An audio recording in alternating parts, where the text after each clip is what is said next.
to do at Franklin County Crime Solvers. Not everybody can be a crime solver, though. You have to go through, you have to apply, and I had no idea about this. Our friend of ours, the radio station, is going through this process, and I've seen the application. Take me through, how do you become a Franklin County crime solver? Yes, sir. To be honest, first of all, we can make the website a little easier for you. Thank you.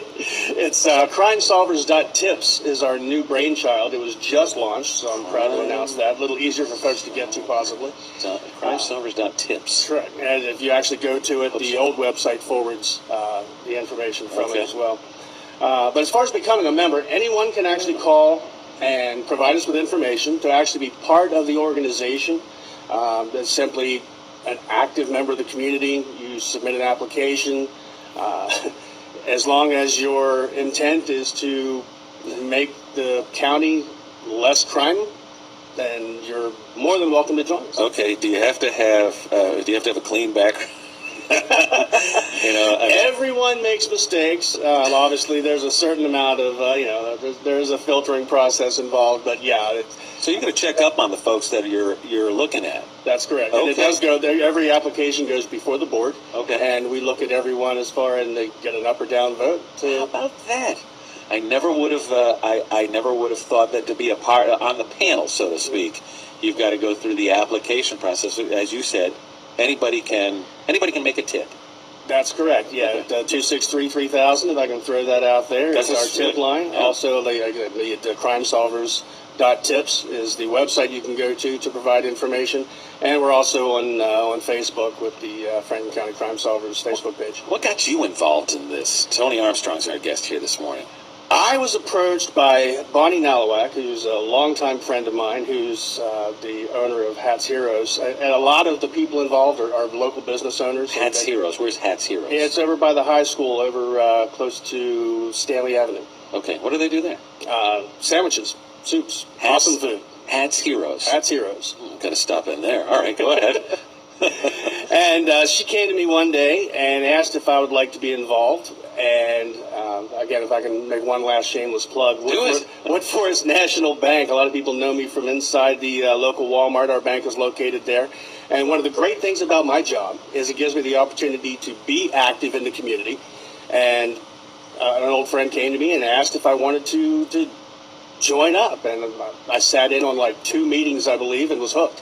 You ought to set your bank branch up at the exit to Walmart, because I see on our fax machine, you guys get pinched all the time. There's people stealing. There's people putting things in. People do a lot of bad things in that Walmart. Yeah, loss prevention's really busy in that place. That's crazy. I think the Pennsylvania State Police here in Chambersburg just should have set up a branch inside. Hey, I've been telling people for years that for the convenience of our customers, we put a Walmart in our lobbies. Okay.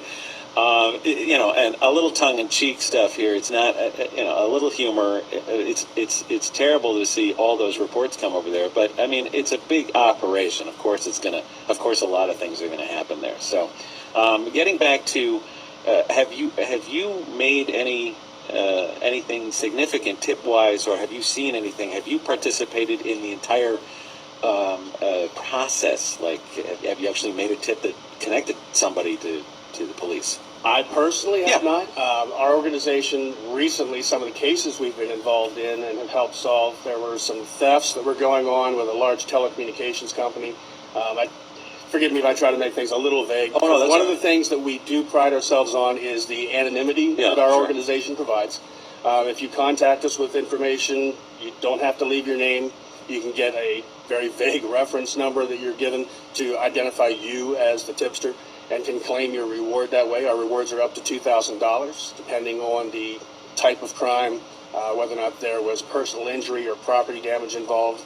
But with that, we can pay out without actually people finding out who's given us the information. That's a great point. Right, you make an anonymous tip. Somehow or other, there's going to be some sort of paperwork, right? Somehow or other.